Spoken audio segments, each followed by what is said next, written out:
पातळीवर सुरू.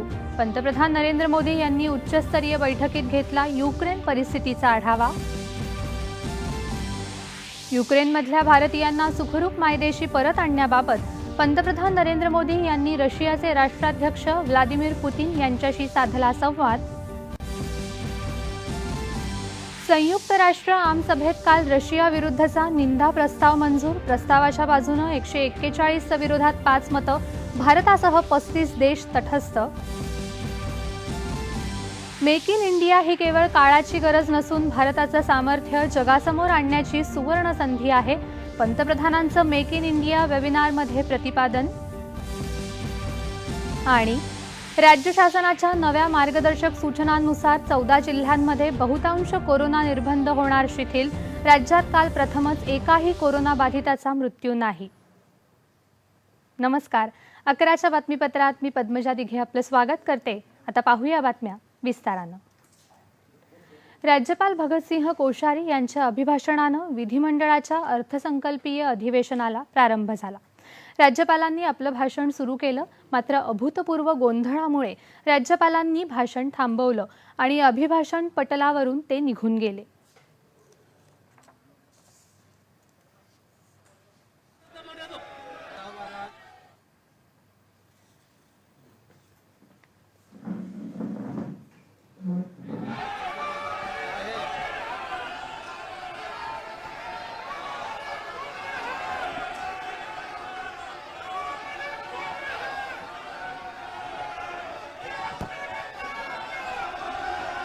शासनाने सर्व शासकीय विभागांमध्ये मराठीचा वापर करणे अनिवार्य करण्यासाठी महाराष्ट्र राजभाषा अभियानाने सुरुवात केली आहे. मराठी भाषेशी संबंधित असलेल्या कामकाजाचे संचालन करण्यासाठी एक राज्यस्तरीय समिती आणि अनेक जिल्हास्तरीय समित्या स्थापन करण्यात आल्या आहे. संबंधित सदस्य हो या अधिनियमाचे नवीन वित्तीय वर्षाचे अर्थसंकल्पीय प्रस्ताव विनियोजन विधेयके आणि इतर विविध विधाने आपल्या विचार मंडळात येतील. महाराष्ट्र अधिकाधिक समृद्धीकडे नेण्यासाठी संबंधित सदस्य कामकाजात सहभाग घेतील. या प्रस्तावावर आपले अभ्यास पूर्ण होते आणि असा मला विश्वास आहे. पुन्हा एकदा आपण सर्वांना माझ्या हार्दिक शुभेच्छा. जय हिंद, जय महाराष्ट्र. अर्थसंकल्पीय अधिवेशनाच्या पहिल्याच दिवशी राज्यपालांच्या अभिभाषणादरम्यान सभागृहात प्रचंड गदारोळ झाला. अधिक माहिती जाणून जाऊया विधिमंडळात उपस्थित असलेल्या आमच्या प्रतिनिधीकडे. अर्थसंकल्पीय अधिवेशनाला आजपासून मुंबईत सुरुवात झाली. अर्थसंकल्पीय अधिवेशनाची सुरुवात जी असते ती राज्यपालांच्या अभिभाषणाने होत असते. त्याप्रमाणे आज राज्यपालांचं अभिभाषण 11 वाजता सुरू झालं. राज्यपाल सभागृहात आल्यानंतर जे संयुक्त सभागृह आहे विधिमंडळाचं, तिथे दोन्ही पक्ष, विरोधी पक्ष आणि सत्ताधारी पक्षाचे सदस्य जे आहे ते अभिभाषणासाठी उपस्थित असतात. तिथे हे दोन्ही बाजूचे सदस्य उपस्थित होते. राज्यपालांनी अभिभाषणाला सुरुवात केल्यानंतर सत्ताधारी पक्षाकडून छत्रपती शिवाजी महाराज की जय अशा घोषणा द्यायला सुरुवात झाली. विरोधकांनी या घोषणांमध्ये सहभागी होत छत्रपती शिवाजी महाराज यांच्या नावाचा जयघोष केला. मात्र जसं राज्यपालांनी भाषण सुरू केलं त्यानंतर मात्र विरोधी पक्षाच्या सदस्यांनी नवाब मलिक यांनी राजीनामा द्यावा, त्यांचा राजीनामा घ्यावा, त्यांचे दाऊदशी संबंध आहेत अशी मागणी करत फलक झळकावले आणि अभूतपूर्व गोंधळ केला, अभूतपूर्व घोषणाबाजी केली. यातच राज्यपालांनी 1.5-2 मिनिटं भाषण सुरू ठेवलं. मात्र त्यानंतर मात्र ते भाषण पटलावर ठेवून सभागृहाबाहेर पडले. पद्मजा. सोनल, वळूया पुढील बातम्यांकडे. राज्य विधिमंडळाचं अर्थसंकल्पीय अधिवेशन सुरू होण्यापूर्वी अल्पसंख्याक मंत्री नवाब मलिकांच्या राजीनाम्याची मागणी करत विधान भवनाच्या पायऱ्यांवर भाजपातर्फे घोषणाबाजी करण्यात आली.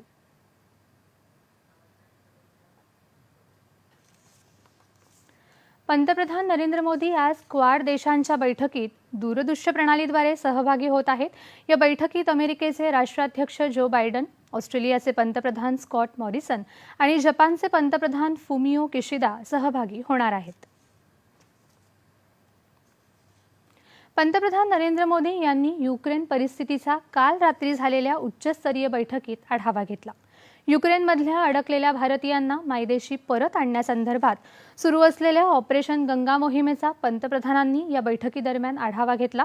परराष्ट्र व्यवहार मंत्री एस जयशंकर, केंद्रीय वाणिज्य मंत्री पियुष गोयल, राष्ट्रीय सुरक्षा सल्लागार अजित डोवाल तसंच मंत्रिमंडळातील अन्य सदस्य या बैठकीला उपस्थित होते।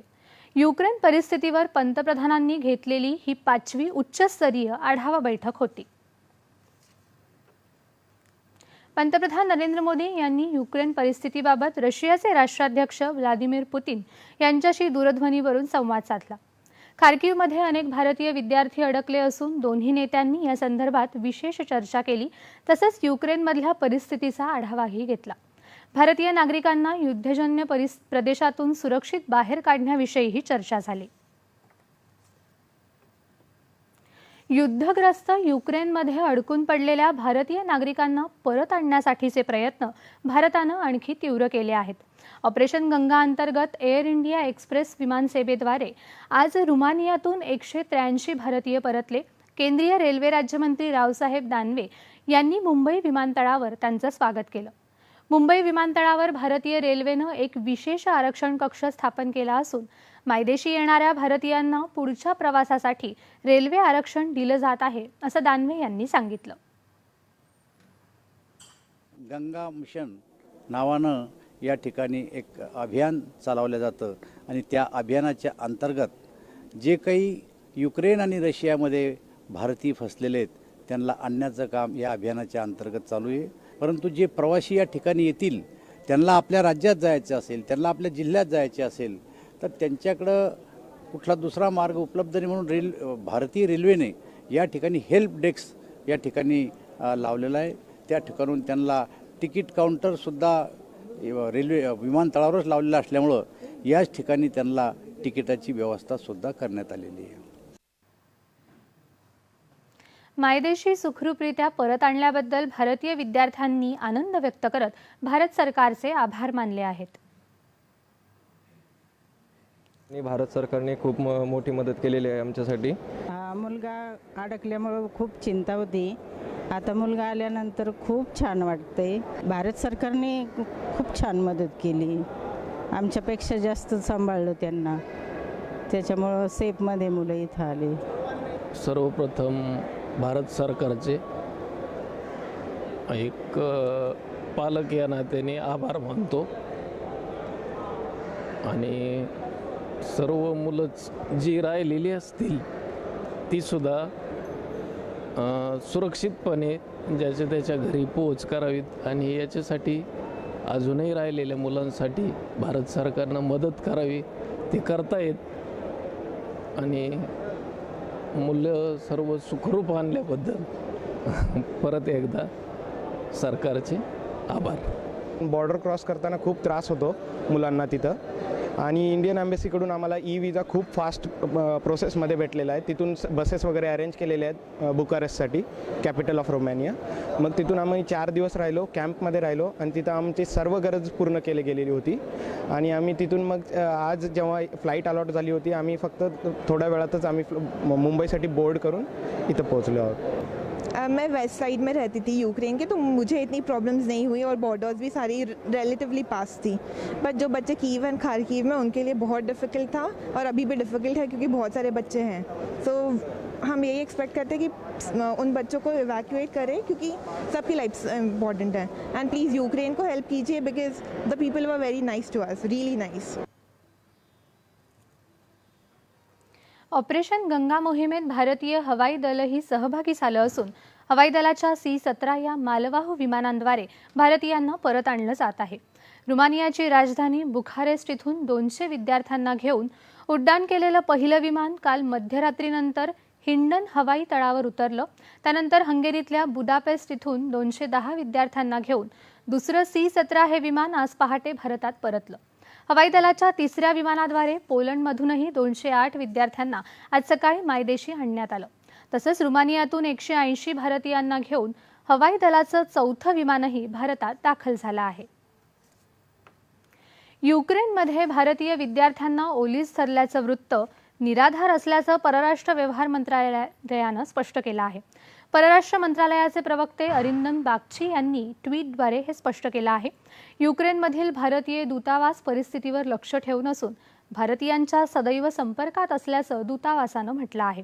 युक्रेनच्या अधिकाऱ्यांच्या सहकार्यानं अनेक भारतीय विद्यार्थी काल खार्किव्हमधून बाहेर पडले आहेत, असंही या ट्विटमध्ये म्हटलं आहे. खार्किव्ह आणि युक्रेनच्या पश्चिम भागातून विद्यार्थ्यांना बाहेर काढण्यासाठी विशेष रेल्वेगाड्यांची व्यवस्था करण्याकरता युक्रेननं सहकार्य करावं अशी विनंती भारतानं केली आहे. या भागातील Russia, Romania, Poland, Hungary, Slovakia आणि मोल्डोवा या देशांशी समन्वय साधत आहे. गेल्या काही दिवसात युक्रेनमधून मोठ्या संख्येनं भारतीयांना स्थलांतरित करण्यात आल्याचं या ट्विटमध्ये म्हटलं आहे. युक्रेनच्या सहकार्यामुळेच हे शक्य झाल्याचं या ट्विटमध्ये स्पष्ट करण्यात आलं आहे. युक्रेन आणि रशिया यांच्यातल्या युद्धाचा आज 7वा दिवस आहे. रशियानं दक्षिण युक्रेनमधल्या खेर्सन शहरावर ताबा मिळवल्याची माहिती युक्रेननं दिली आहे. युक्रेनमध्ये जोरदार धुमश्चक्री सुरू असून रशियानं युक्रेनमधलं दुसरं मोठं शहर खार्किव्हमधल्या सेंट्रल स्क्वेअर आणि कीव्हमधल्या दूरचित्रवाणीच्या मुख्य मनोऱ्यावर बॉम्ब हल्ले केले. युक्रेनमधल्या हल्ल्यांमध्ये आतापर्यंत 227 नागरिकांचा मृत्यू झाला असल्याची माहिती संयुक्त राष्ट्रांच्या मानवी हक्क आयोगानं दिली आहे.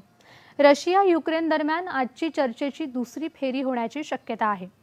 दरम्यान परराष्ट्र व्यवहार मंत्री डॉक्टर एस जयशंकर यांनी युक्रेनमधल्या परिस्थितीबाबत युरोपियन युनियन तसंच फ्रान्सच्या परराष्ट्र मंत्र्यांसोबत चर्चा केली. रशियानं केलेल्या हल्ल्याचा निषेध करणारा ठराव संयुक्त राष्ट्रांच्या आमसभेत काल स्वीकृत करण्यात आला. रशियानं तातडीनं युक्रेनमधून सैन्य माघारी घ्यावं असं आवाहन या ठरावाद्वारे करण्यात आलं आहे. ठरावावर झालेल्या मतदानात 141 सदस्यांनी ठरावाच्या बाजूनं तर 5 सदस्यांनी ठरावाच्या विरोधात मतदान केलं. भारतासह 35 देशांनी तटस्थ भूमिका स्वीकारली. आमसभेत बेलारूस, उत्तर कोरिया आणि सिरिया या देशांनी रशियाची बाजू घेतली. राजनैतिक पातळीवरील चर्चा, मध्यस्थता आणि इतर शांततापूर्ण मार्गानं रशिया आणि युक्रेन संघर्षावर तात्काळ शांततापूर्ण तोडगा काढला जावा यावर भर देण्यात आला. दोन्ही देशातील मतभेद चर्चेनं मिटवले जाऊ शकतात यावर भारतानं भर दिला. युक्रेनमध्ये अडकलेल्या भारतीयांच्या सुटकेला भारत प्राधान्य देत असल्याचं स्पष्ट करण्यात आलं आहे. मेक इन इंडिया ही केवळ काळाची गरज नसून भारताचं सामर्थ्य जगासमोर आणण्याची सुवर्ण संधी आहे, असं पंतप्रधान नरेंद्र मोदी यांनी स्पष्ट केलं आहे. ते आज मेक इन इंडिया वेबिनारला संबोधित करत होते. कोरोना काळात संपूर्ण जगाची अर्थव्यवस्था कोलमडली आणि त्यामुळेच मेक इन इंडियाची गरज प्रकर्षानं अधोरेखित झाली, असं पंतप्रधान म्हणाले.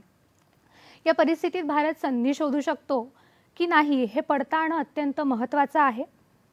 भारतातल्या तरुण पिढीच्या कौशल्याबद्दल कोणतीही शंका नसून ही पिढी मोठी स्वप्न पाहून ती प्रत्यक्षात उतरवू शकते, असंही ते म्हणाले.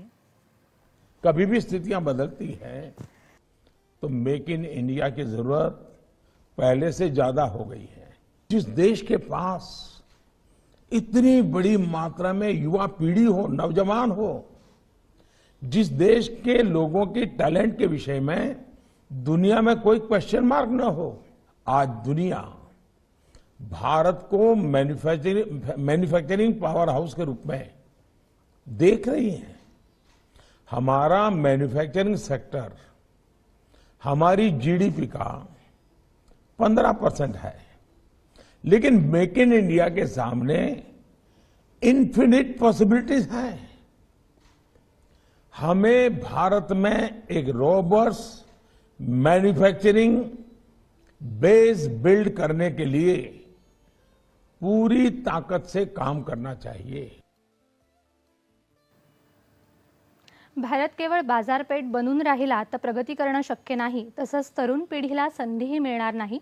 त्यामुळे भारत प्रमुख उत्पादन केंद्र कसं बनेल याकडे लक्ष देण्याची गरजही त्यांनी व्यक्त केली. भारतात अमर्याद साधन संपत्ती असून मेक इन इंडिया अंतर्गत झिरो डिफेक्ट झिरो इफेक्ट अर्थात शून्य कमतरता आणि पर्यावरणावर शून्य परिणाम या संकल्पनेचा अंगीकार करण्याची गरज असल्याचंही पंतप्रधानांनी स्पष्ट केलं. खाण तसंच कोळसा उद्योग, संरक्षण उत्पादनं आदी क्षेत्रात निर्यातीच्या अमर्याद संधी असून त्याचा फायदा घेण्याची गरजही पंतप्रधानांनी अधोरेखित केली. आयातीवरील अवलंबित्व सर्वाधिक कमी करण्यावर भर देण्याची गरजही त्यांनी व्यक्त केली. भारतीय उद्योगांनी वोकल फॉर लोकलचा अवलंब करत आपण स्वदेशी बनावटीच्या किती वस्तू तयार करू शकतो याचा आढावा घेतला पाहिजे असं ते म्हणाले. भारतात बनवलेल्या वस्तूंचं ब्रँडिंगही आवश्यक असल्याचं ते म्हणाले. स्वदेशी वस्तूंच्या दर्जावर विश्वास ठेवायला शिका असं आवाहनही त्यांनी केलं. देशात गेल्या 24 तासात 6,561 नवीन कोरोनाबाधित रुग्ण आढळले. ते 142 कोरोना रुग्णांच्या मृत्यूची नोंद झाली. देशात 14,947 रुग्ण बरे होऊन घरी परतले असून रुग्ण बरे होण्याचा दर 98.62% पोहोचला आहे. सध्या देशात 77,152 रुग्ण उपचार घेत आहेत. राज्यात काल दिवसभरात 544 कोरोनाबाधित रुग्ण आढळले. तर काल एकाही कोरोना रुग्णाच्या मृत्यूची नोंद झाली नाही. राज्यात 1 एप्रिल 2020 पासून पहिल्यांदाच एकाही कोरोनाबाधित रुग्णाच्या मृत्यूची नोंद झाली नाही. 1007 रुग्ण उपचारानंतर कोरोनामुक्त झाले आहेत. सध्या राज्यात 5,643 कोरोना रुग्ण उपचार घेत आहेत. कोरोना निर्बंधांबाबत राज्य शासनाच्या नव्या मार्गदर्शक सूचना 4 मार्चच्या मध्यरात्रीपासून लागू होणार आहेत. लसीकरण आणि पॉझिटिव्हिटी रेटनुसार अ श्रेणीत समाविष्ट असलेल्या मुंबईसह 14 जिल्ह्यांमध्ये निर्बंध अधिक शिथिल करण्यात आले आहेत. अ श्रेणीत सामाजिक, मनोरंजन, सांस्कृतिक, राजकीय, शैक्षणिक कार्यक्रम, समारंभ, लग्न आणि अंत्यविधीसाठी संबंधित स्थळाच्या 50% उपस्थितीसाठी परवानगी देण्यात आली आहे. अ श्रेणीत नसलेल्यांसाठी कार्यक्रम स्थळाच्या 50% किंवा 200 जण यापैकी जी संख्या कमी असेल त्यानुसार परवानगी दिली जाईल. अ श्रेणीतल्या जिल्ह्यांमध्ये शॉपिंग कॉम्प्लेक्स, सिनेमागृह, नाट्यगृह, रेस्टॉरंट्स, बार, क्रीडा संकुलं, जिम, स्पा, जलतरण तलाव, धार्मिक आणि पर्यटन स्थळं, एंटरटेनमेंट पार्क पूर्ण क्षमतेनं खुली करता येतील. इतर जिल्ह्यांमध्ये ही स्थळं 50% क्षमतेनं खुली होतील. पूर्ण लसीकरण झालेल्या व्यक्तींवर राज्यांतर्गत किंवा आंतरराज्य प्रवासावर कुठलीही बंधनं नसतील. पूर्ण लसीकरण न झालेल्या व्यक्तींसाठी आंतरराज्य प्रवासाकरता RT-PCR चाचणीचा निगेटिव्ह अहवाल आवश्यक आहे. अंगणवाडी आणि बालवाडी आता प्रत्यक्ष सुरू करता येऊ शकतील. शिक्षण विभाग संबंधित विभागाचे निर्देश विचारात घेऊन ऑफलाईन शिक्षणासाठी परवानगी असून हायब्रिड पद्धतीला प्राधान्य देण्यात आलं असं या नव्या सूचनांमध्ये म्हटलं आहे. सर्व सरकारी आणि खासगी कार्यालयेही पूर्ण क्षमतेनं सुरू करता येणार आहेत.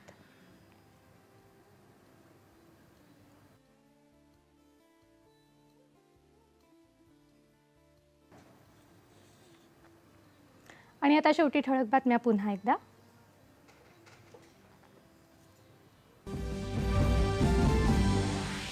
राज्य विधिमंडळाचं अर्थसंकल्पीय अधिवेशन आजपासून मुंबईत. राज्यपाल भगतसिंह कोश्यारी यांच्या अभिभाषणानं सुरुवात. राज्यपालांच्या अभिभाषणादरम्यान सभागृहात प्रचंड गदारोळ.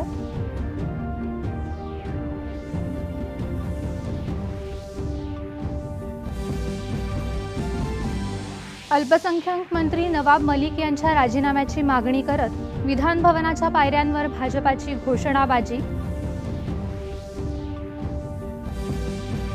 युक्रेनमध्ये अडकलेल्या भारतीयांच्या सुटकेसाठी ऑपरेशन गंगा युद्धपातळीवर सुरू. पंतप्रधान नरेंद्र मोदी यांनी उच्चस्तरीय बैठकीत घेतला युक्रेन परिस्थितीचा आढावा. युक्रेनमधल्या भारतीयांना सुखरूप मायदेशी परत आणण्याबाबत पंतप्रधान नरेंद्र मोदी यांनी रशियाचे राष्ट्राध्यक्ष व्लादिमीर पुतीन यांच्याशी साधला संवाद. संयुक्त राष्ट्र आमसभेत काल रशिया विरुद्धचा निंदा प्रस्ताव मंजूर. प्रस्तावाच्या बाजूने 141 तर विरोधात 5 मतं. भारतासह 35 देश तटस्थ. मेक इन इंडिया ही केवळ काळाची गरज नसून भारताचं सामर्थ्य जगासमोर आणण्याची सुवर्ण संधी आहे. पंतप्रधानांचं मेक इन इंडिया वेबिनारमध्ये प्रतिपादन. आणि राज्य शासनाच्या नव्या मार्गदर्शक सूचनांनुसार 14 जिल्ह्यांमध्ये बहुतांश कोरोना निर्बंध होणार शिथिल. राज्यात काल प्रथमच एकाही कोरोनाबाधिताचा मृत्यू नाही. याबरोबरच हे बातमीपत्र संपलं. तेव्हा पुन्हा भेटूया दुपारी 1 वाजता पुढील बातमीपत्रात आपल्या सह्याद्री वाहिनीवर. नमस्कार.